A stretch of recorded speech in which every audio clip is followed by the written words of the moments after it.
Sorry for the interruption there. That's okay. Okay. So back to the firemen and police, and so was your son okay? Oh yeah, he was fine. It wasn't my house, it was the house kitty corner for my house. Where the kid was doing exactly what mine would have done and set his house on fire. Oh, Sandy. How are you coping? I mean, what methods are you using to cope with the things that are going on? What methods am I using? I have no methods. So your level of self-care, taking care of yourself is pretty low right now? I'm not taking care of myself. I'm surviving. I'm putting one foot in front of the other with a limp, and I'm going. I'm going.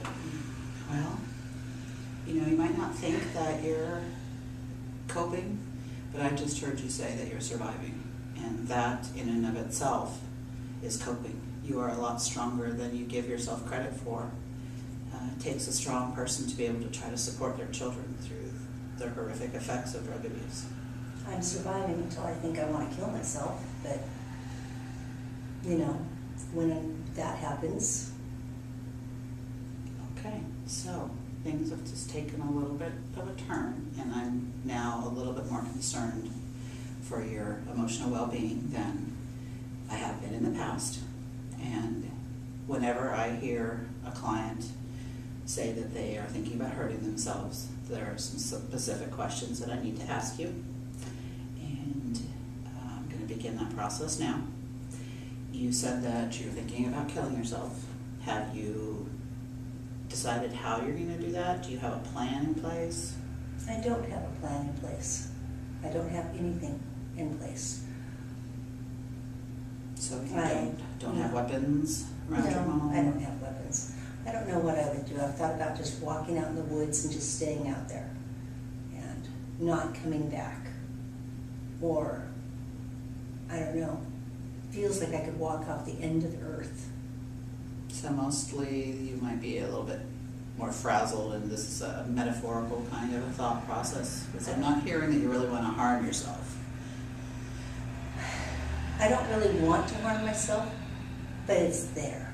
It's in the background. It's in thoughts. It's in, wouldn't it be nice not to have to deal with them today? Okay.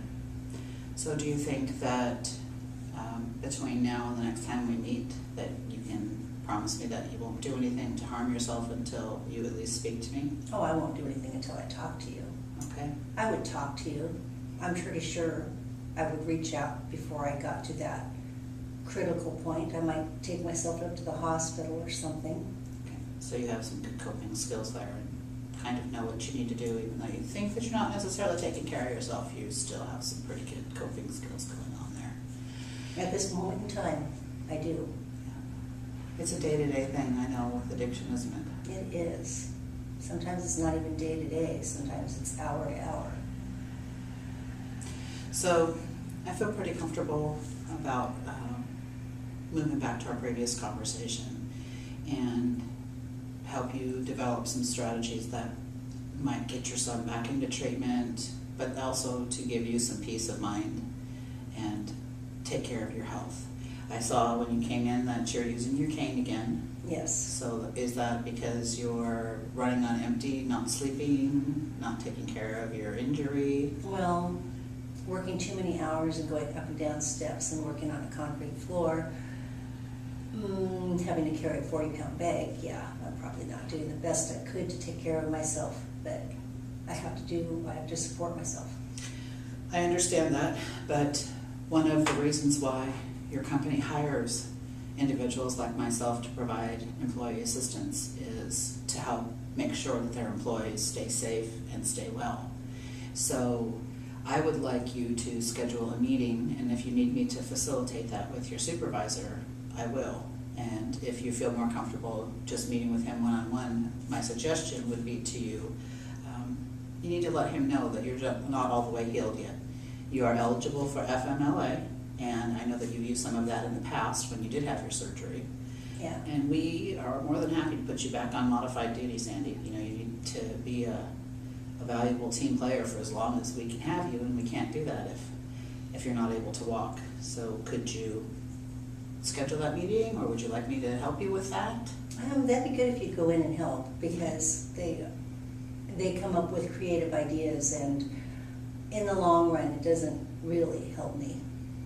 Okay. It's more for them.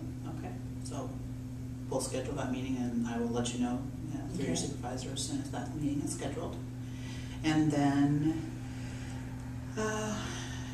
something you talked to me last time that you hadn't been sleeping, and we briefly touched on maybe you going to the doctor and asking for some Medication, yeah.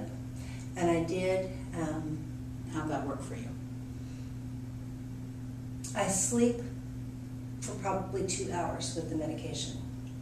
So perhaps we need to find a different one then, and maybe make another referral back to your doctor for a follow-up. You know, sometimes Yeah. it takes several weeks on a new medication, but sometimes you just have to, try several before you find the combination Well, that works. and I'm always afraid too that I won't wake up and be able to function with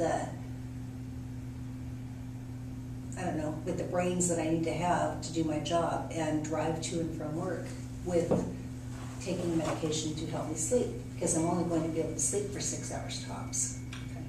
So what I hear you saying is that you think not sleeping is a good idea, and I'd like you to maybe look at it a little bit differently, in that while you think that you're doing yourself and your family good by supporting them, if you end up having an accident because you aren't getting the rest that you need, you're not going to be able to support your family that way. So maybe take a look at, what you really need to do for yourself, and try to put yourself first. I know that a lot of times as a mother that's very difficult to do, Yeah. but I'm here to help you with that process. Thank you. There are some of the smallest things that we can do to help ourselves, and that can be as simple as taking time for a bubble bath. Do you have a pet? Yes, I do. I have a little dog. His name is Sparky. And I see you smiling as soon as you bring that up. So is he one of the highlights of your day? Are you able to spend time? Yes, he is. He's always the first one to greet you when you walk in the door. So that's great. Unconditional positive love, those Yes. pets give us, right? Yes. Even if you do have to take him on a walk at 4:30 in the morning. Well, I imagine you're probably pretty used to that since your work schedule puts you Yeah. out at that time. Are there any other activities that you like to do? Do you like to read? Do you like to sew? Do you like to Oh, I garden? like to read. If I read, though, I'm hoping it'll put me to sleep. I tend to read scary murders, but then my eyes are wide awake, because you never know what's out there. Yeah. Well, maybe a little lighter reading would be in order. Yeah. You mean boring? No, but maybe a self-help book. Yeah. And a meditation, a biofeedback that'll help you, start concentrating on your breathing and your body movements, and maybe that would be something that would be able to work right there with your medication, help you do some better sleeping. Maybe. And what kind of support do you have from your family? Your sister still in the picture? Your Excuse me. Well, my one sister had surgery today, and the other one called to tell me that she's the first one that got to talk to her afterwards. And she came out okay? Everything went fine there? Yeah, she's fine. She's fine, otherwise she'd still be in the hospital, so they let her come home right away. So since they let her go home. Have you explored talking to your family about your son's addiction, or are you still trying to keep that under wraps? It's not under wraps. It's out there. He's told everybody that he has an addiction, but it's not something that's brought up on a visiting basis. We talk to each other on Facebook. We seldom get on the phone and talk to each other. I might talk to my younger sister on my way to work on my Bluetooth, but it's not quite the same as sitting down to talk to someone. Exactly. So, your son, is he willing to try again with treatment or outpatient services? I have no idea.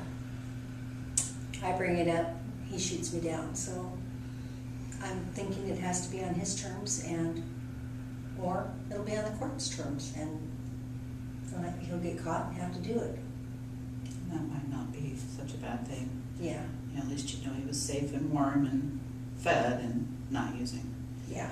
I did find out about a new support group, and there is Al-Anon. We've talked about that before, but there's also a new one for parents of addicts, and I was wondering if you'd like a referral to maybe check that out. It's a closed meeting, so it's and it's held in the local church, and it's facilitated by a different group member every week, and it is for parents of addicts, because one of the things that I hear you and I see that you feel is shame about your son's addiction, and no matter how many times somebody tells you it's not your fault, Oh, it's always your Yeah. fault, in your you feel mind. like it's your fault. Yes. Right, and I understand that, and I think that the support group might give you some valuable guidelines and just a listening ear. You know, your family's kind of far away, and Yes, they are. that'd be something that you're interested in giving a try. Yes, I would. Okay. Yeah, it'd be a good idea. Right, well, our time is just about over, so before I wrap things up with you, we've talked about taking better care of yourself. We've talked about doing an employee meeting with your boss to get you on some light duty for a little while, and I'll help you facilitate that. We've talked about making sure that you'll call me before you think that you might harm yourself, because I care and I am here.